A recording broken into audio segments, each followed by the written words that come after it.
Hey everyone, it's Kit Sabrefang, and I'd like to thank you for checking out the first episode of the SabreTalk podcast. Today I'll be taking you on a trip to Greensboro, North Carolina to check out LeBron Cozone's promotion, Firestar Pro, at a bar arcade. We'll also be chatting with one half of the Waffly Bollox podcast, MJ, about growing up a wrestling fan in the UK, what's up with all these ancient fraudcasting grifters, and which blood and guts match will have the most blood and guts. We're going places here, folks. It's SabreTalk Episode 1.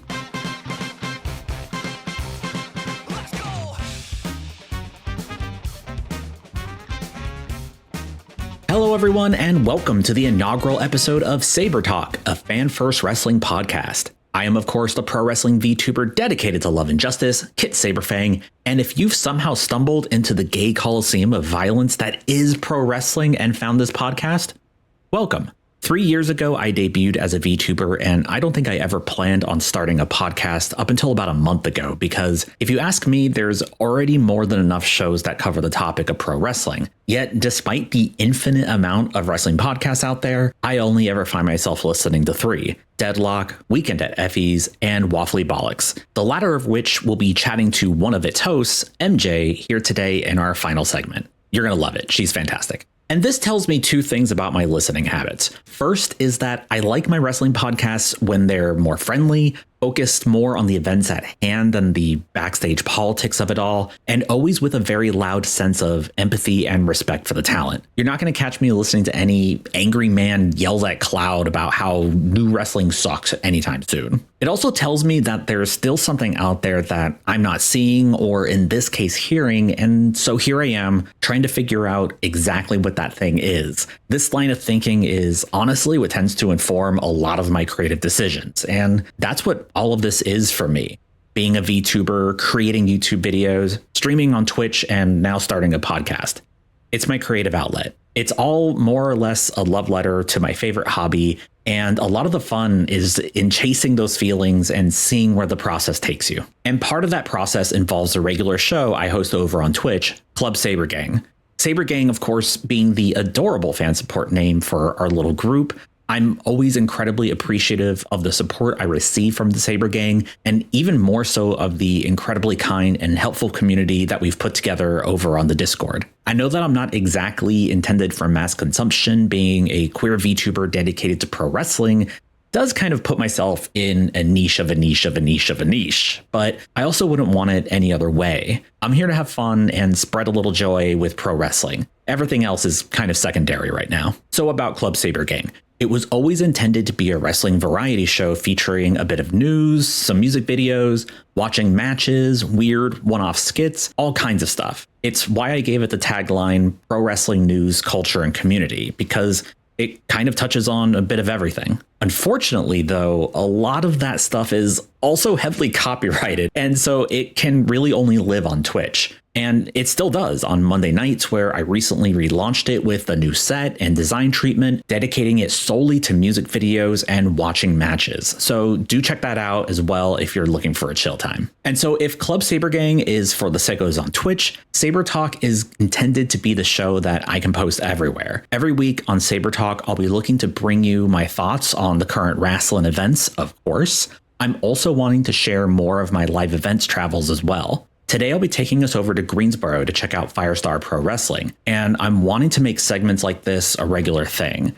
I find myself going to a lot of shows that maybe don't justify the full-on produced vlog treatment, but as part of a bigger project like this, it starts to make a lot more sense. You've also probably already noticed that it's just me talking right now, and while I'd like to bring on a co-host at some point, I also don't plan on it just being me all the time. You'll be hearing from other voices during the trip to Greensboro, like fellow VTuber and videographer Mattie, and of course, as mentioned at the start, I'll be interviewing MJ from Waffly Bollox at the end of the show. And interviews are something that I'd like to make a regular segment as well. I've got a list of folks that I'd like to bring on the show, from fellow content creators, VTubers, community members, wrestlers, producers. And when I look at the list of people that I'm wanting to interview, I get really excited thinking about all the different wrestlers and promotions from around the world that we're going to get to discuss. It's one of my favorite aspects about our community on Discord. We've got people watching some of the most obscure promotions from all around the world.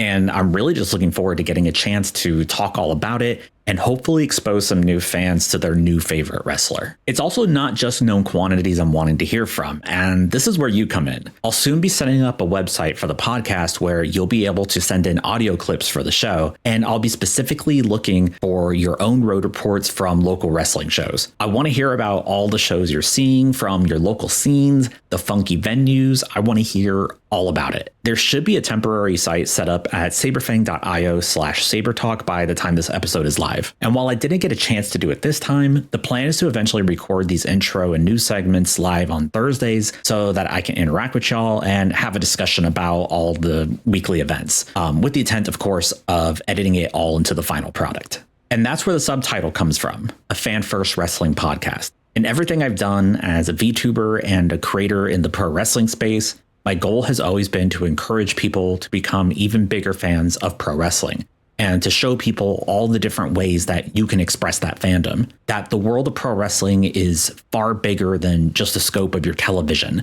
And there's a lot of amazing stuff out there that you'd love that you may be missing out on. So that's a bit about the podcast, and I hope you see and appreciate the vision. But what about me? Like, who the heck am I anyways?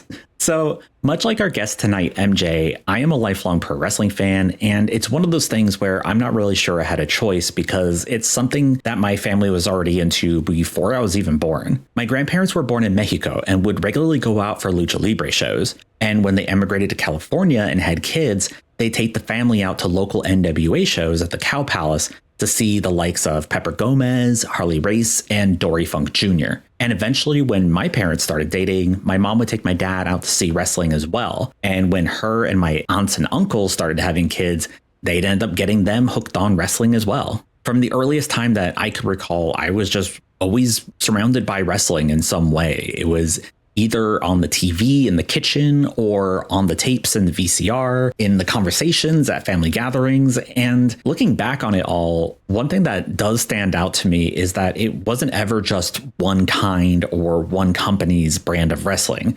And I'm sure you know where I'm going with this, but in our households, WWF, or WWE as it's known today, was just another wrestling show among many. And this is in part due to my family's own biases, which I'll get into in a moment here. But this was also because I grew up in the Southern Bay Area of California, which has always been very culturally diverse. And this meant that in the pre-streaming, still relying upon television times of media, we'd get a lot of local channels that were pulled in from international stations. And when you've got multiple Spanish language channels, that's a lot of random lucha libre to absorb, on top of all the oddball NWA or Mid-South action that was getting pulled in from regional feeds at the time. Even without access to my family's copyright infringing library of VHS rips, there was seemingly no shortage of wrestling to be found while growing up. And so it's not like my family was anti-WWE growing up, but there was certainly a bit of resentment in how it effectively killed the local wrestling scene in California and countless other regions across the US, of course, due to the collapse of the territory system in the early 80s and the subsequent rise of Vince McMahon's WWF. Anytime we'd drive by the old Cow Palace, whether it was with my parents or uncles or older cousins, they'd always talk about how they missed the good old days and how much fun it was before the WWF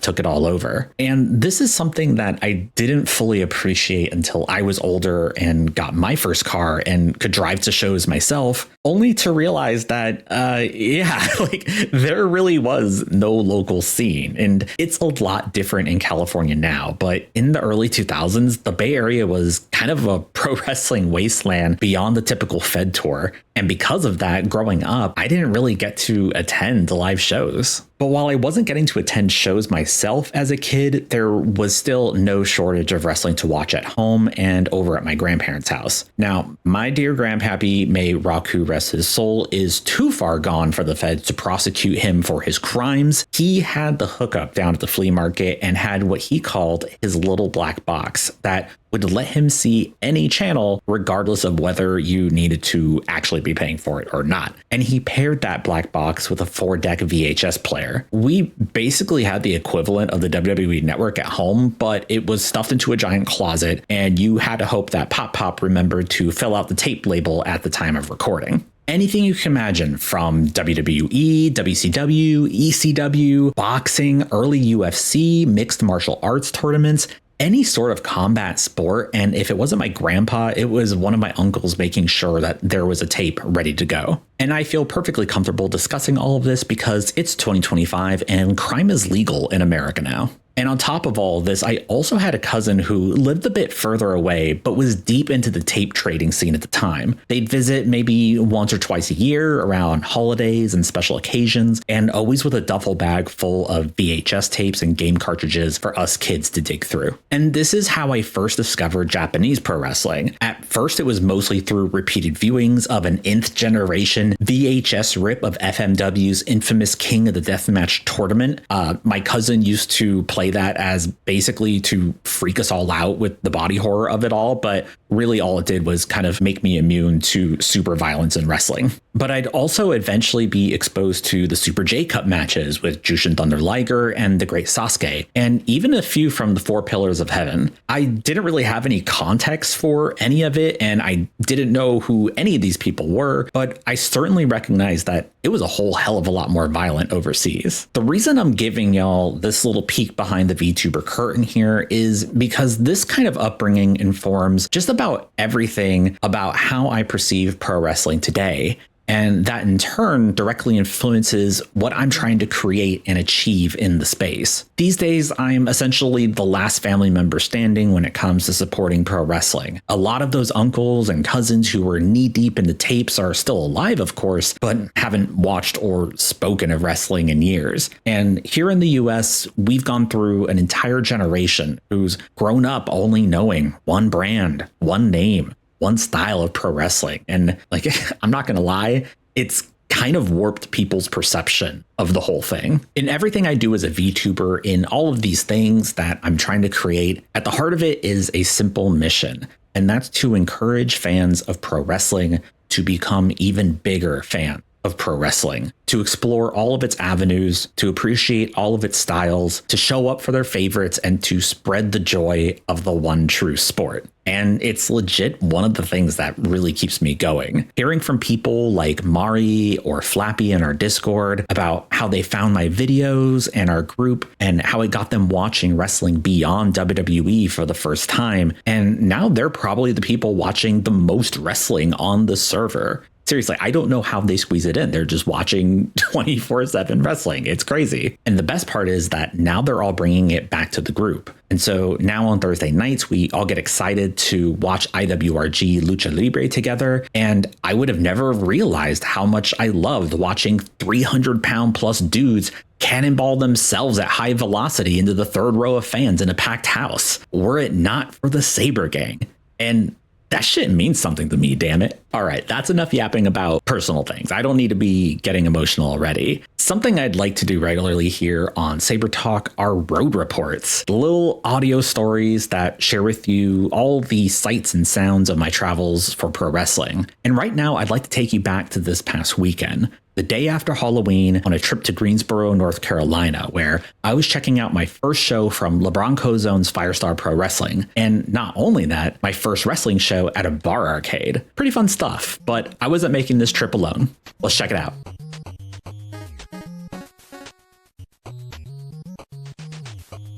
So we're out here, we're out in the back, the beginnings of the winter.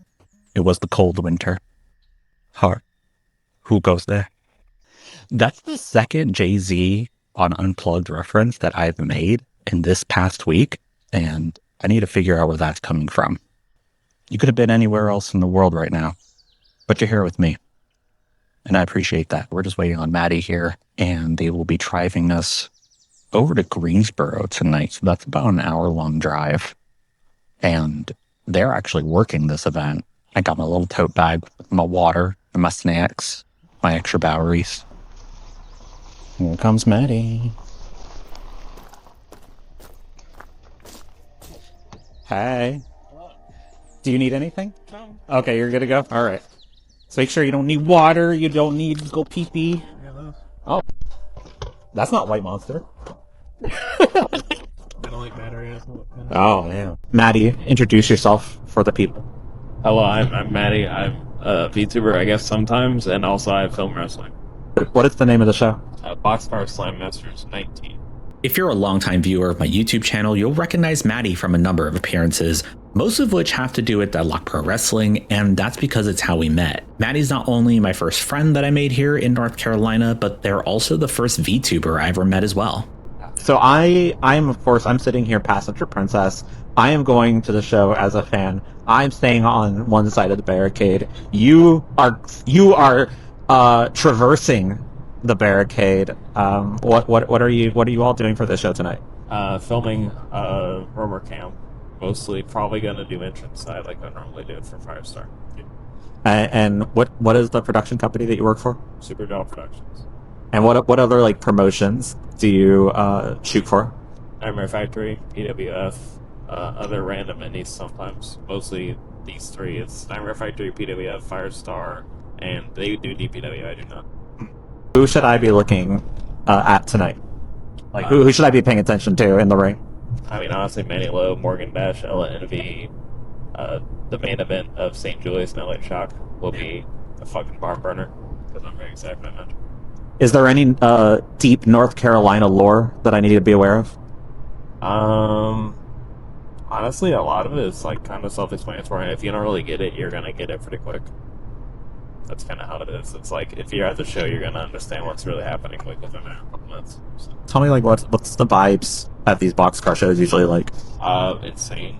It's a farcade. Yeah. Essentially, it'll be pretty quiet in the first couple of matches, and once people start filing in and more and more people come through from the actual arcade portion, and then start getting more and more drunk, it just gets rowdy and fucking nuts to deal with, honestly. Oh, good. So I should get as drunk as fast as possible. If you'd like to do that. Oh, okay. Do they do food at the bar? They do. Okay, good. They have pizza. All right. And other things. Okay. I don't know what the other things are. I don't know, but you tell me bar The pizza. pizza's very good, though. Okay. I don't eat pizza, but I've heard it's good. What kind of crust on that pizza do you know? Thin crust, probably.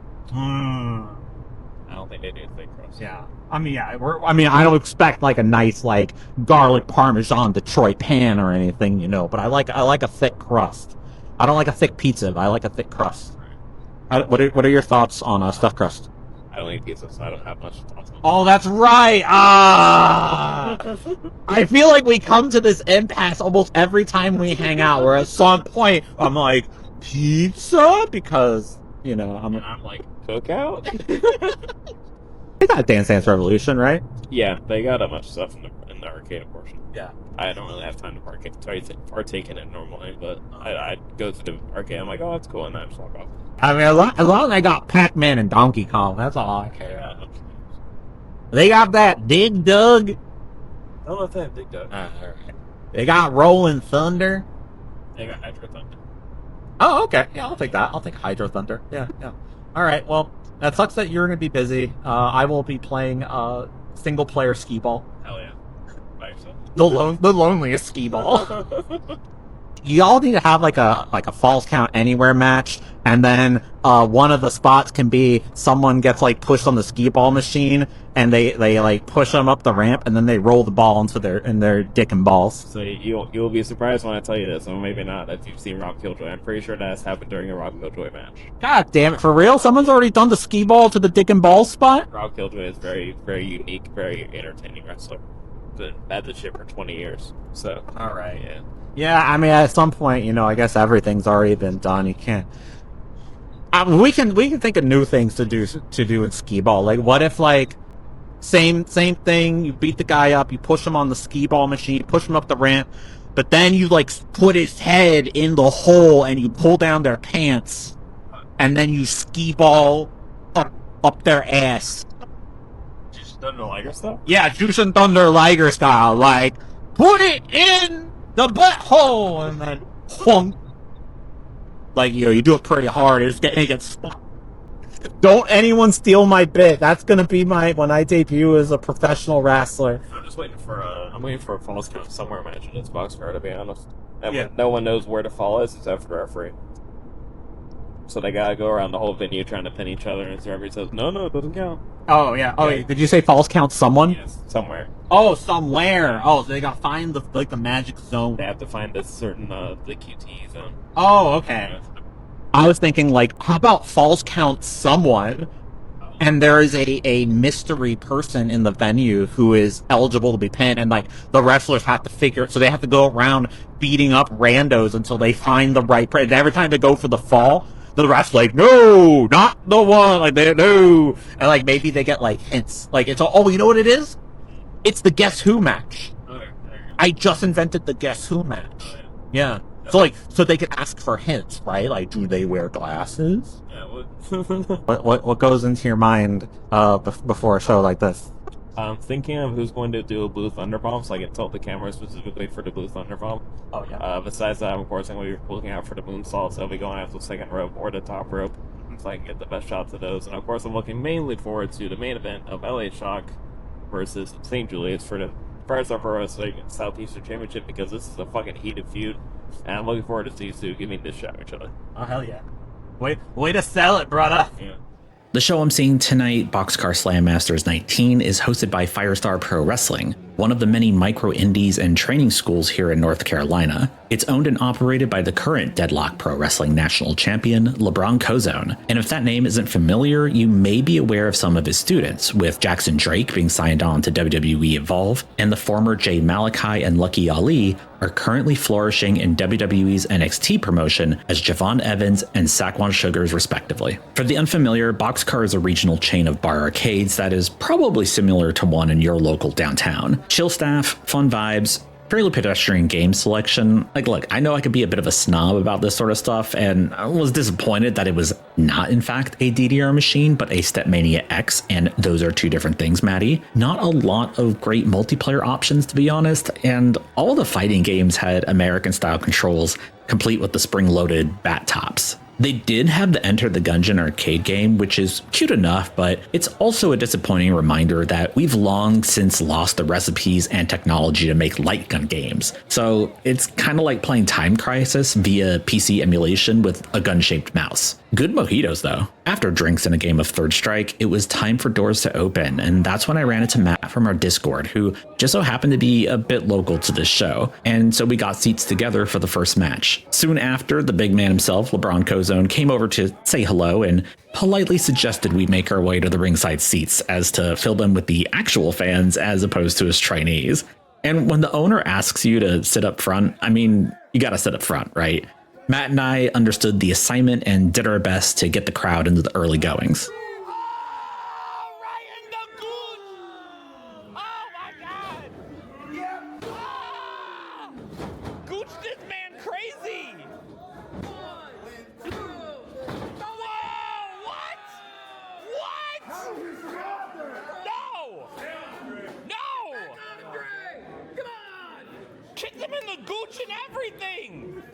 As I mentioned before, Firestar Pro isn't just a wrestling promotion, but a school as well, with the majority of the card being made up of students and trainees. Firestar isn't the only promotion like this nearby, with both Dominant Championship Wrestling and Newborn Wrestling regularly running shows out of their training facilities. And the vibe I've always gotten from these types of shows is that of a recital. Lots of younger students who are getting some of their earliest opportunities to perform in front of a live audience, crowds that tend to have as many friends and families of the talent involved as paying customers, and overall an understanding that, yeah, you're not going to see a match of the year contender that night, but you will get a show where everyone works their ass off and is doing the best to make all that hard work pay off. It's also at these types of shows where you'll discover whether or not you really love pro wrestling. And I mean really love this shit. Seeing it at its most stripped down of presentation, hardly knowing anyone on the card before the bell rings, and no meticulously crafted recap videos to explain relationships to you. I'd say you'd be lucky to even get a promo at some of these smaller indie shows, but I also hate promos on indie shows because, let's be frank, real storytelling happens between the bells. You know what I'm saying? Tonight's show had a lot of notable North Carolina talent that I was already a bit familiar with, even if I didn't recognize some of the names at first. The Allen brothers are an exciting tag team in a similar vein of the Motor City Machine Guns and Prime Era Red Dragon. Their match against the Moody brothers was chaotic, full of inventive spots, and probably went a few falls too long, but that's gonna happen. Dre the Goat was someone I wasn't familiar with, but instantly became a fan, hugely charismatic, effortless with their agility. I'll be looking for them on some future local cards. Amanda Kiss is someone that I've been seeing a lot more of this past year, and she's always a delight, incredibly charming, lots of great chaotic energy from her. She feels very TJPW coded to me, and I think that she'd actually do pretty well over there. I was right about Jada Stone, so maybe I'm on to something here. Now let's go live to the back patio during intermission, where I am currently 3 drinks deep. This is my first Firestar show, and it's my first show here at the Greensboro Boxcar, and like, it was pretty lit. I'm not gonna lie. Got a really good crowd, hot crowd, a couple of plants. But to be honest with you, if I was running a pro wrestling show, I'd be having plants too. You need people in the crowd to be hyping people up. You need people in the crowd who know how to start chants, who know how to get claps going. Like, that's stuff that, people sleep on that shit. This is honestly a lot more chill than Raleigh, I'll say that. So like, I'm having a good time out here. One funny thing that happened, so I've actually been spending most of the show hanging out with Matt from our Discord, whom I've actually met at a few different shows. I ran into them at a DPW show, and it turns out that they're actually more local to Greensboro. And so it was a nice surprise to see them out here. I've been sitting with them for most of the show. We've been chit-chatting. We've been getting the chance. Sorry, we've been doing our best out here. But, that's the kind of stuff that I love about going to local shows here. I'm watching a dude across the street. He's parked at the curb, He's pulling his weed out, his little Ziploc, and he's rolling it up. It's a good time out here. We got like a big-ass alpha car coming by here. Hey! I'm telling you, these are my people. Anyways, I'm having a real good time out here. And also, the matches have been really good. Maybe a little bit too long. Maybe some of these matches are going a little bit too long. Maybe a few too many false finishes. But, they're popping the boys. Sometimes the boys do show for the boys. And you just gotta pop them boys. The main event match is what Mattie was most looking forward to and featured St. Julius defending their Firestar Pro Southeastern Championship against local heel and apparent fascist Elliot Shock.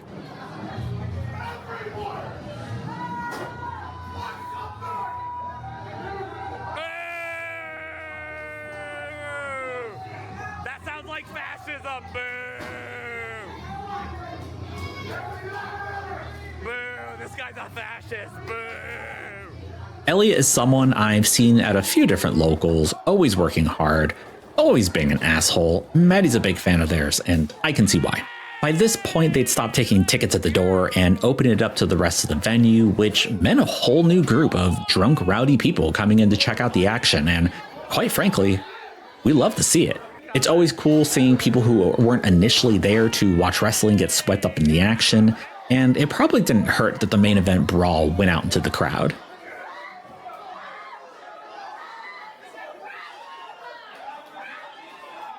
Overall, pretty strong show from Firestar Pro, great vibes, lots of fun matches, and a chill venue to check out some wrestling. I've been wanting to check out one of these boxcar shows for a while now, and I'm glad I did. Holy shit! Holy shit! Holy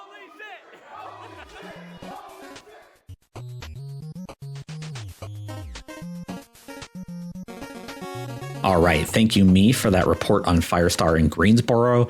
As I mentioned at the top of the show, I'd like to make these types of road reports a regular thing, and coming soon to sabrefang.io/SabreTalk will be a way for you to submit voice memos of your own to be played here on the show. I'd love to be able to share stories about wrestling from as many places as possible, so please look forward to more info on that in the coming weeks. Okay.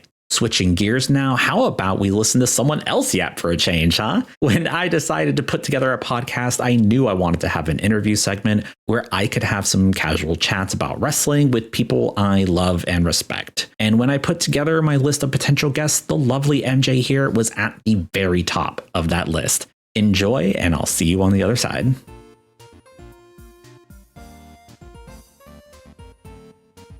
My first guest on SabreTalk, the inaugural guest on SabreTalk, I could not be more pleased. Pleased as punch, some would say. One half of the Waffly Bollox podcast. Please welcome MJ, aka Wrassle Trash.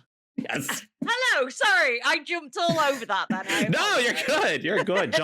Get jumping all over it. Your podcast, Waffly Bollox, is one that really inspired me to want to get podcasting myself. You know, when AEW kind of started turning back towards the light, right? It was in a dark period. And then as the light began to return to the glorious dub, I wanted something that I could listen to and, hear about the events that happened and not have to hear from weird grifters who just want to tell me how it sucks actually. Please tell us a little bit about your show for those who may not be familiar.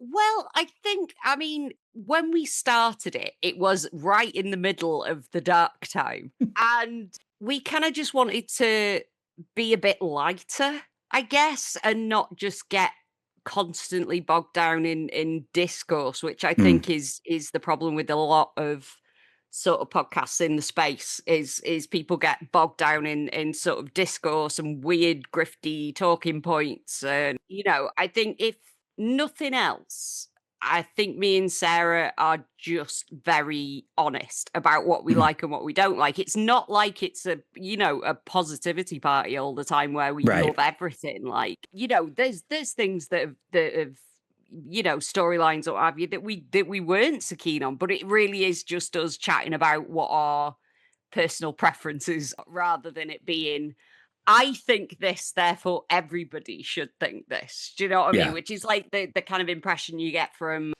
a lot of sort of maybe more mainstream podcasts, maybe the ones that are run by middle-aged men.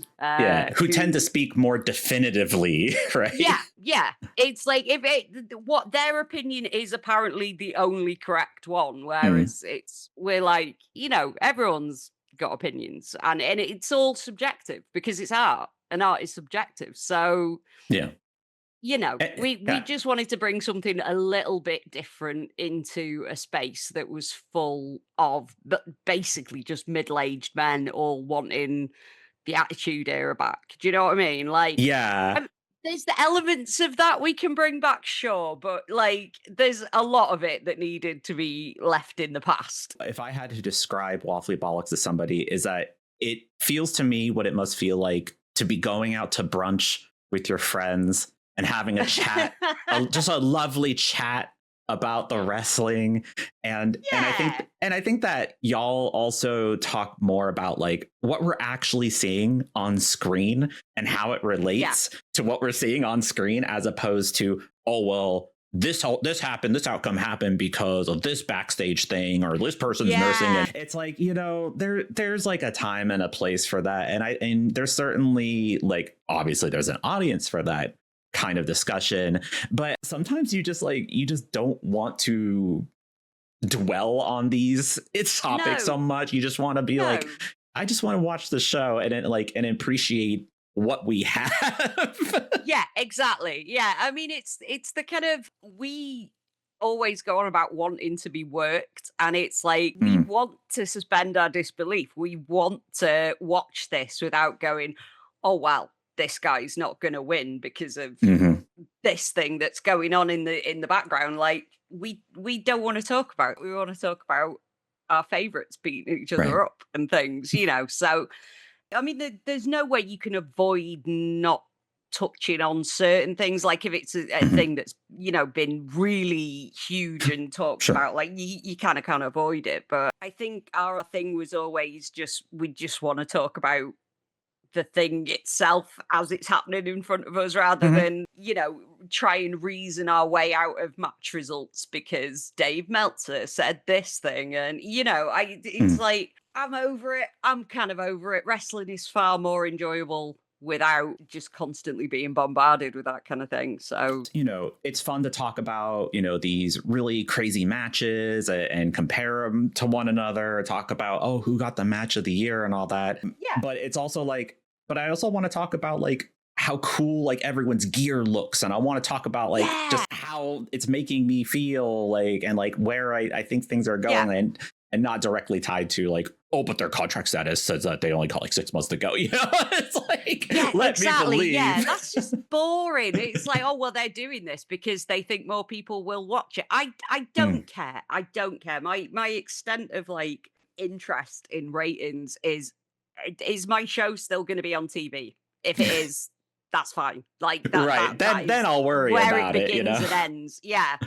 But yeah, it's like you say, people's gear. Like I'm always obsessed with like people's makeup and stuff, and it's so much more fun to kind of just buy into it for a couple of hours and just enjoy the show for what it is. Like rather than oh well, so and so is not going to win because of this thing, and it's that's just no way to enjoy anything. I'm not sure when media turned into this thing where everybody's more obsessed with like numbers and what things are happening outside of the art that you're watching. Like why is all this outside stuff more important all of a sudden? I don't fully understand it, but we wanted to sort of run away from that as far and as fast as humanly possible, really. I think a bit of that, it kind of feels like the MCU-ification of everything, of like kind of content online, where it's like you had all these like you know YouTube channels and podcasts that spring up about like kind of predicting the MCU based on all these different factors, and then it kind of becomes about trying to fulfill your own prophecy of how these things are supposed to play out. And I think you see that a lot in pro wrestling conversation, where it's people trying to read the tea leaves of the backstage politics and everything, and then they're trying to predict the outcomes, and then when they are confronted with a different outcome, it's like they, you know, then it becomes this whole issue, and it's you know, I guess it all goes back to, is this the modern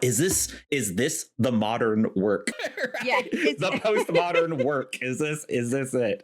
I think it partly might be. I think there is now a sort of a wising up to it, and there is an element of working the sheets in some respects, because I said from the start of the Death Riders thing, well, if it doesn't end in Hangman versus Mox in a Texas death match, what are we doing?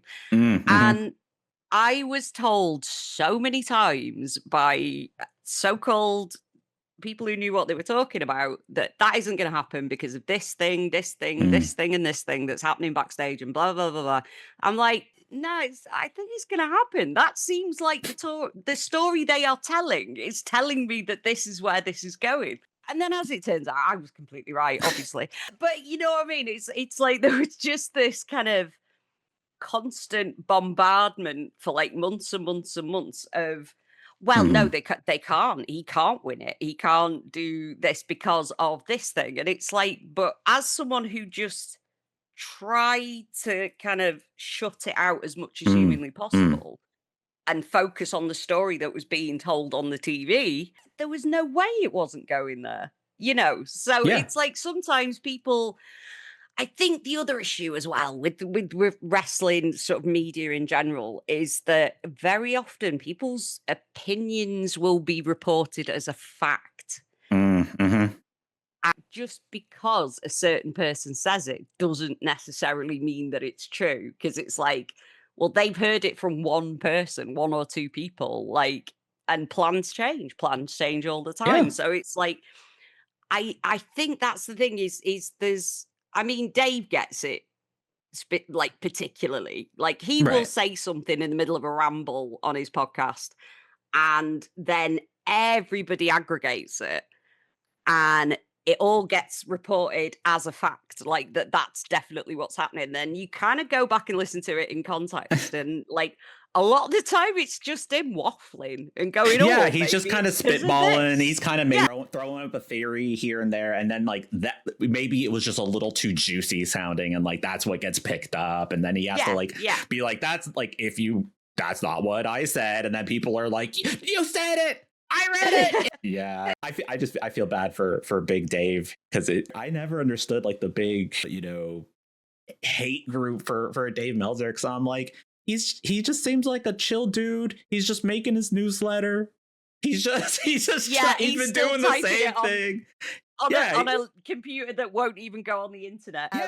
He's like he's just doing his thing. Yeah, he's just making his little newsletter. Like I think he's on his podcast with an actual landline phone. Like this is the dude that like you're saying like he's the Illuminati of pro wrestling, you know? It's like, come on. Yeah, he is in control of the whole thing if you believe the internet, apparently. Yes, where Dave goes, so does the business.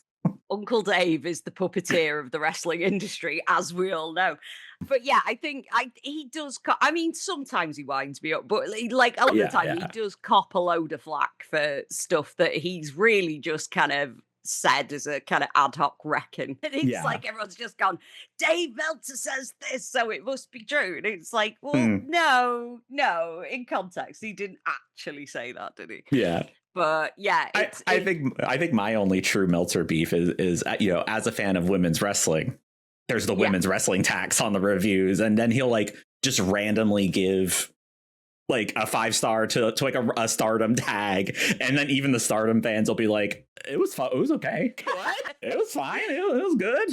Yeah. Does this go along with the 7 stars in the Tokyo Dome?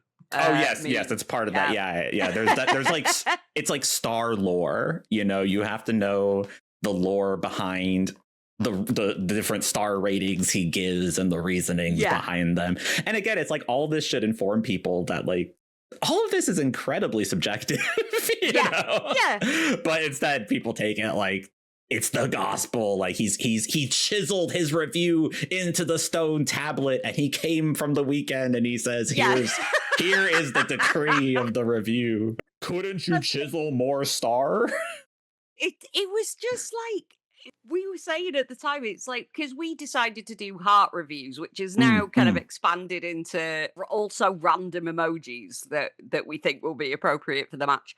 And I think that's the thing, is like it's just our feelings. It's just our feelings, how we felt in the moment about the match. And Dave is no different. It's just because it comes from Dave, it's somehow treated differently to that. And it's like, no, we're all just saying our feelings into the void and hoping somebody will go, yeah, I agree with that, or at least respectfully disagree, which you know, which can be a problem in the IWC, as it turns out. Something that I always love asking folks is, when did you first start watching pro wrestling for you? Like, has it been like a lifelong thing, or are you more of a recent fan?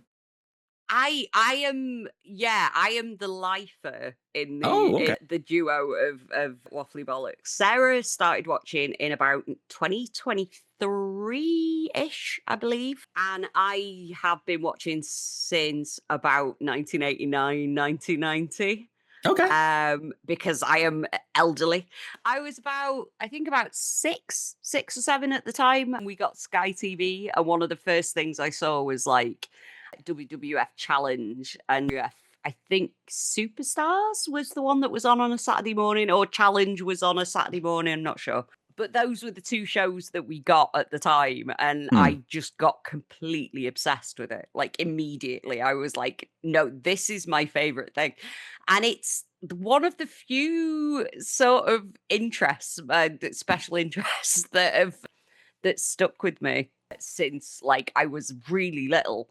Like, I've gone through a ton of favorite bands and a ton of favorite sort of TV shows and fandoms and what have you, but wrestling has been the one consistent thing from like when I was really little. I was just like, this is ridiculous. I love everything about it. And then like growing up where you were, was it like just WWE, or did you like have access to more wrestling? Oh no, it was just WWF. It was like we would sometimes get WCW and they'd put it on like, I think ITV, but it used to be really late at night. It used to be on at like 1 a.m, which was, you know, obviously I was little, so I didn't get to see much of that. But I kept up with WCW through reading magazines instead. Oh, okay. And I just sort of followed it through buying, like, because my dad was a truck driver for a dairy. So I'd go with him and we go to these like newsagents that have wrestling magazines. So I would pick up like the WWF one, and the WCW one. And I think I used to buy Pro Wrestling Illustrated a few times as well. But yeah, the WCW magazine, I basically followed WCW for like 2 years just through the magazines Oh, and reading wow. the results in the magazines, which is insane with hindsight. But But who do you remember like reading about? I remember reading about Sting because that was the thing. How I got into it was I wanted a wrestling ring for Christmas, and my parents Like a couldn't full size? find. Yeah, no, like a toy one. Oh, okay. I was like, damn, dude, you were gonna go for it. No. Although I did do a lot of like play wrestling with my friends when I was a kid, and so if that had been an option, I would have done it. Yeah, I asked for a wrestling ring for Christmas. My mum and dad could not find a WWF one anywhere, so I ended up with a WCW one. And the WCW ring was better because it had like little flicky springboards on the turnbuckles that you could Oh, like put your figures on and then like launch them off the corner. So I was in the end, I was like, yeah, that's fine, that's better. So I ended up with Sting and Lex Luger figures. oh, And you know what? The WCW figures were better as well. I would oh, were say they? that. They were. But it was really funny because they were like completely different to the WWF ones in like, because the WWF ones were really cartoony. So Hmm. it was like I had these other ones like that were WWF, and they were all kind of big and like chunky, and then these tiny little WCW guys. But yeah, so that's how I ended up. And I got bought a couple of pay-per-views. I got bought Capital Combat 90 on VHS. Yeah. And I was like, this is awesome. I'm going to follow this through reading the magazine for some reason. So, yeah, it was like I would just buy VHSs when I could get my hands on them, like when they popped up in the shop, and read magazines. And that's how I kept up with WCW. Bit weird, but Well, I mean, that's why I asked, like, if you had access to anything else, because I know that just finding wrestling on TV throughout, like, the different decades and everything, it's like, depending on the region, you might not even be able to, watch wrestling on TV, right? Like, you know, I know people who, like, lived overseas, from America, and it's like, oh, like, we just had to depend on tape trading, Yeah. That's the thing. I mean, because here where, like, if you didn't have Sky, until it moved to Channel 4 anyway, if you didn't Sky, you basically couldn't watch it. So it was like, there was quite a few videos that got passed around, like, the playground when I was a kid of, like, I think WrestleMania 3 was one of them, Yeah. and a couple of others as well. Like, everyone would just swap the tapes around and watch them that way, and then, like, catch whatever TV we could and kind of thing. But there was, like, a little kind of tiny wrestling fandom in this little village, like this Oh, village primary school, where we were all, like, swapping tapes and stuff. But it was really cool. I think that's like, I feel like I hear this a lot from other wrestling fans, because I think wrestling is just, it's just one of those hobbies. It's one of those things where if it gets its teeth into you, like, it's for life. It's either all in or nothing, right? It's like there's really I don't the idea of a casual wrestling fan. I would love to meet that person because I've never met them. Seriously, it's like they don't exist. They don't exist. The casual fan is like someone who has never seen it before, who will then watch it and become obsessed with it, or they'll go, no, it's not for me. And it's like, it goes either way. There is never a middling kind of like there's never a middle ground. Like, I'll just check it every couple of weeks. No, you can't just pop in and out of wrestling, because then you'll be completely out of sorts. There's a ramp up period to acclimating oneself. And I think the only concept I have for a casual wrestling fan would be the type of person who they only watch WrestleMania because they go to their friends' like watch party where everyone's going to be together to watch it, and it's just for a laugh, right? It's just they having a laugh.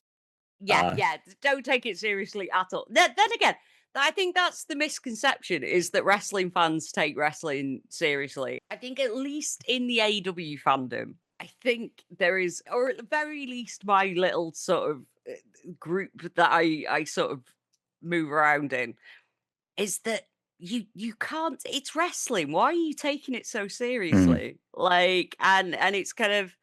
I think that's why we all like AEW so much, because that doesn't take itself too seriously either. Like, it's the show that the company that came from being the elite. Like, how Yeah. seriously can you take it? Like, they obviously they are serious about what they do and they take that side of it seriously. But like at the end of the day, it's wrestling. Yeah. And They we also all have know what it puppets is. going into cakes. So I mean, yeah. it's basically the Muppet Show. Basically, this is the thing. I think that we all have this sort of. It's kind of done with a nod, no wink. We all know what the deal is. We all know why we're here. Let's just have fun with it, kind of thing. Which is, but it's one of those things. It does definitely kind of get its teeth into you, because I think I took a break in like the mid-90s when I got into like bands and stuff and going to gigs and things. When Oasis happened. Yeah, like totally like Britpop era. Yeah, like, Blur happened and Oasis happened. Yeah. Didn't have any time for wrestling at the time. But like a couple of years later, I met my partner, who is, I'm still with him now. He showed me some videos from like that sort of late 90s. Like it pretty much was the Attitude Era. I think the first thing he showed me was a video of Foley and Undertaker in the Hell in a Cell. Oh, of course, yes. And I was like, because in the mid-90s, it got a bit boring. So I sort of tuned out partly because of that as well. And then I was like, I saw Mick Foley get chucked off the cage, and I was like, you son of a bitch, I'm back in. So that ended the break completely, because I saw that match and was like, oh, fuck yeah. I hadn't planned on getting back into wrestling when we got together, but that's how it's turned out. Along with AEW, Waffly Bollox is also the only podcast that I regularly hear discussing Ring of Honor regularly. How does it feel being one of the last Ring of Honor holdouts? See, this is the thing. I wish more people were watching Ring of Honor, because it makes me so sad. It's it's so good. I always hear you guys talking about how good it is, but this Waffly Bollox is the only place I hear a Ring of Honor discussion. I wish that wasn't the case. I really do, because it's like they do have people go, oh, they don't have stories. It's like, well, you're gonna think that if you only watch it once every 3 months. Like, if you watch it week on week, there is ongoing stories, and like the quality of the matches on there are so good. It makes me sad. It makes me sad. And you had to watch Ring of Honor to see Sari. Yes, exactly. Yeah, I was expecting Sari to turn up on Dynamite or Collision or something, but no. Nope, she was on Ring of Honor. Just Ring of Honor. Yeah, which was crazy because she's so fucking good. She's so fucking good. I really enjoy it whenever we get the Stardom girlies over. Like, they're so good and they're so fast. It's insane. With Sari, she is one of those wrestlers that it's one of those things where I'm like, I don't know what it is about her, but it makes me want to scream and run through walls. I just get super pumped up when I see Sari wrestle, and I think it is just like it's the it's the speed, it's the snugness, it's the just the way she carries herself, the way she applies moves. One of my favorite bits that she does technically as well. Like technically, she's fucking incredible, and it's I would have loved to have seen her on like Dynamite or Collision or something. Like it feels like they missed a trick a little bit there, but I don't know how long she was there for and what the scheduling was like or anything like that. I mean, but yeah, it would have been cool to get sort of her in front of more people, because like she's so talented that she deserves to be seen by more people on this side of the world anyway. So because it was just, we were watching the match and we had so much fun, and like my other half was just instantly like, oh my god, she's fucking brilliant. Like we need to see more of her. Like I'm hoping she'll come back to AEW again at some point in the future soon, hopefully. And Shuri as well, because Yeah. we only got to see her the once, and then she had to go and have a surgery. So Right. Yeah. It kind of felt I'm like she looking was forward kind to of. seeing her. Yeah. Do we think, is she coming back? I hope she's coming back. That would be cool. I would imagine so, because they did make her like a custom entrance and everything. Yeah. So it seems like that at least probably been in discussion for a while. But it kind of felt like, yeah, she was just kind of like checking this one off the list before she goes in for surgery, like just in case. Yeah. Just in case. I could say I was in AEW for a hot minute there. Oh. Yeah.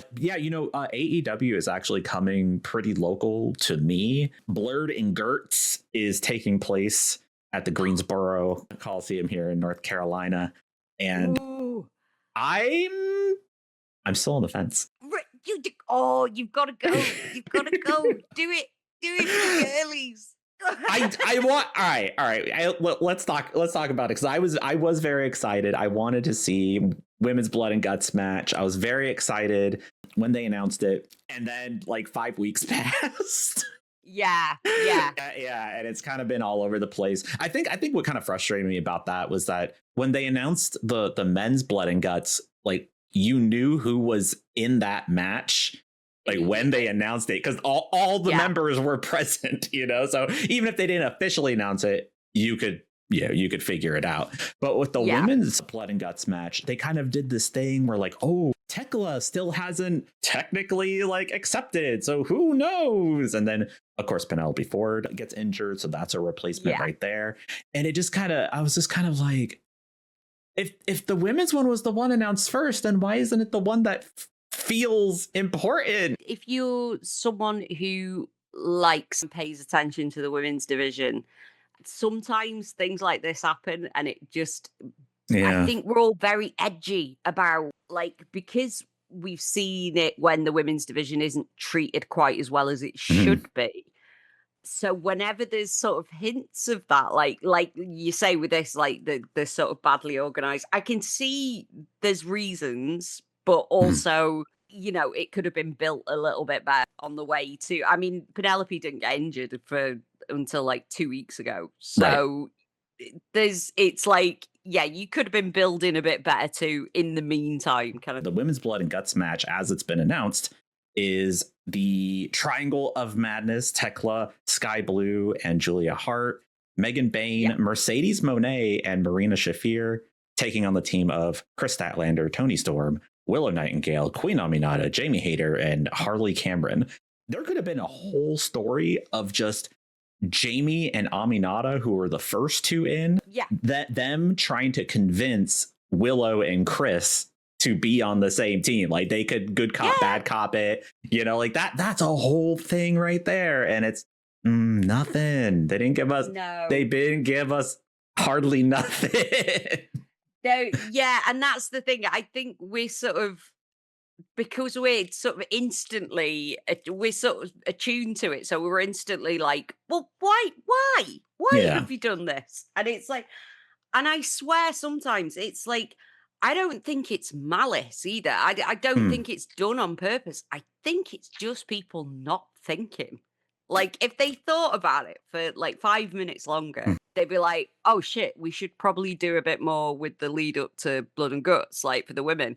Because it's all been done kind of just with random scrapping in the back and stuff. And it's like we could have done something a bit more structured with it, I think, than what they actually did. I'll let them off because of the Penelope thing. So this week has been a bit messy, but before that, they could have been doing a lot more, because it was like, I had a fair idea of who they were going to put in the match at first, and then it was like at the end, it ended up being 6 women on each side, and Tony and Mercedes are in it now, which is like they had no involvement in that prior to them being announced. So I would say, what about like, and then like Tony and Chris, I would also say like only tangentially kind of related to this. Harley Cameron. I love Harley. Don't get me wrong. I love Harley. I think she's fantastic. But again, I'm kind of like, was she involved with this other than she's now, I guess, kind of feuding-ish with Mercedes now that Mercedes has done the ultimate insult Yeah, that's the thing. And she's sort of, well, I guess she's friends with Chris and Willow, so it's a case of, well, I'm friends, so I might as well go in it. Yeah, but there should but it's like there should be maybe a little more meat on these bones for these teams. Absolutely. Yeah.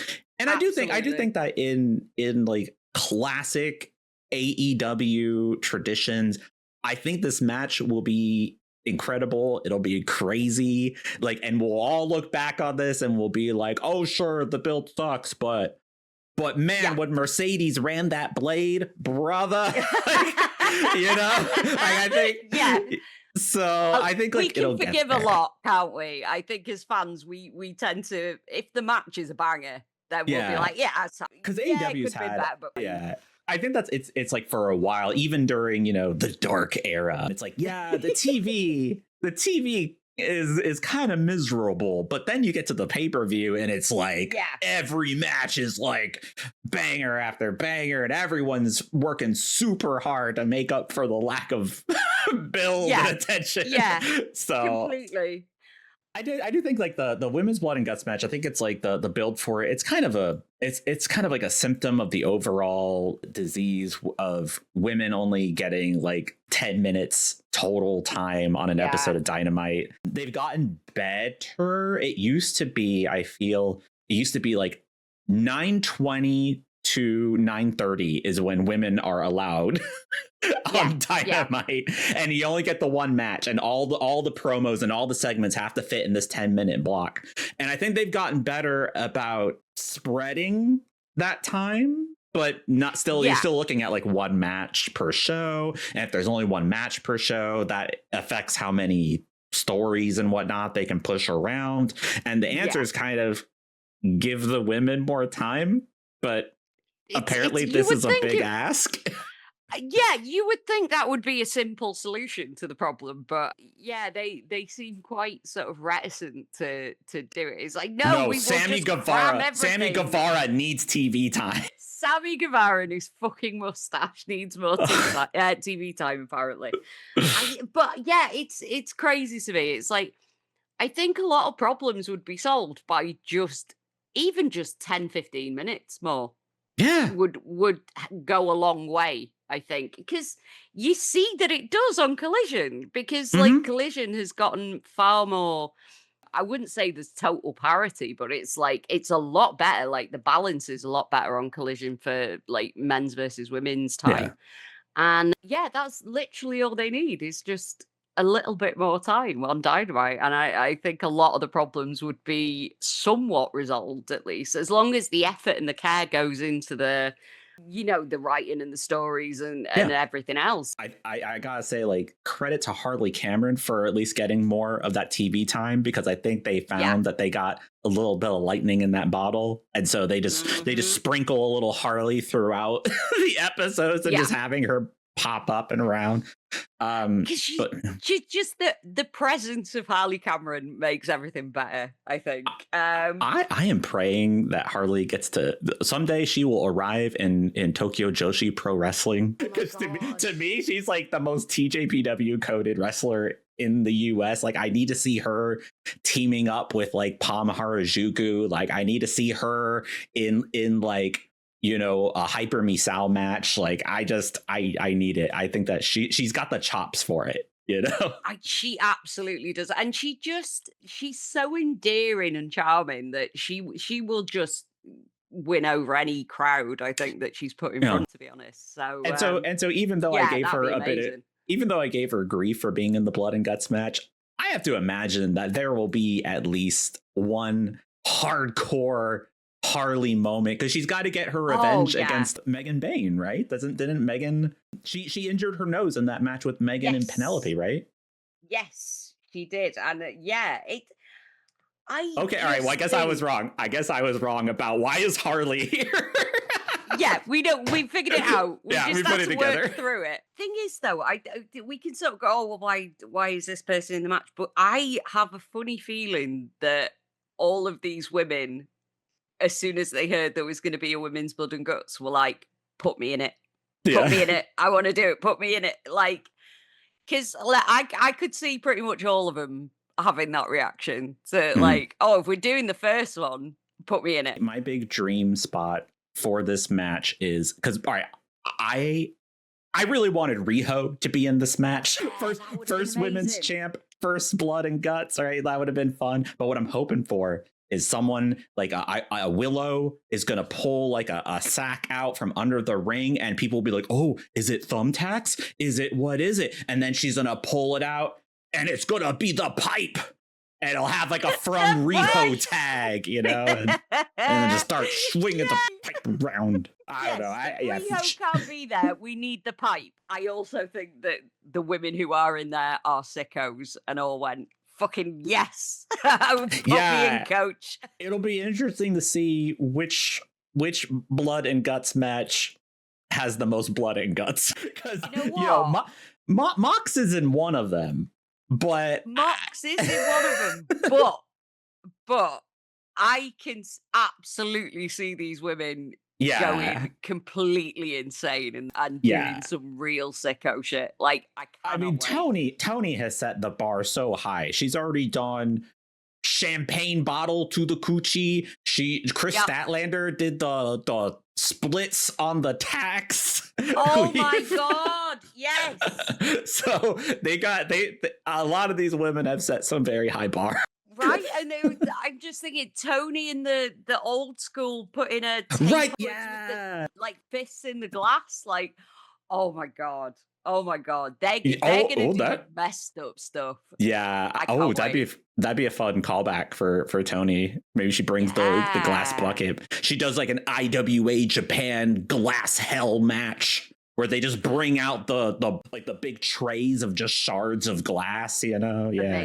See, that's what I want. Because I was talking to me the other half like a bit ago about like body horror written by women tends to be more horrifying and visceral and just plain disgusting than anything a guy could come up with.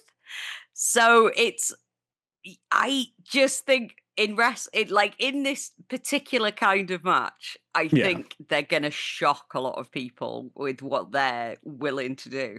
Yeah. And I'm so excited to see it. It's gonna be great. I just hope that they get enough time to do what they want to do. Is there anything that you'd like to pitch on your way out?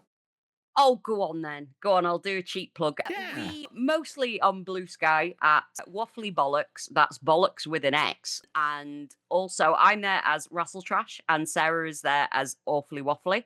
And also I have a shop where you can buy silly t-shirts and things, which is co-fi.com/wrestletrash/shop. And if you use the code BSkyBaby, you can get 10% off at the checkout. And I think that's everything. I'll make sure to get the links in the description. I don't normally have to do the cheap plug. Sarah does it at the end. So I'm like, that was good. I'm out of practice. Thank you so much, MJ. Thank you so much for having me. I've had a great time. Thank you very much.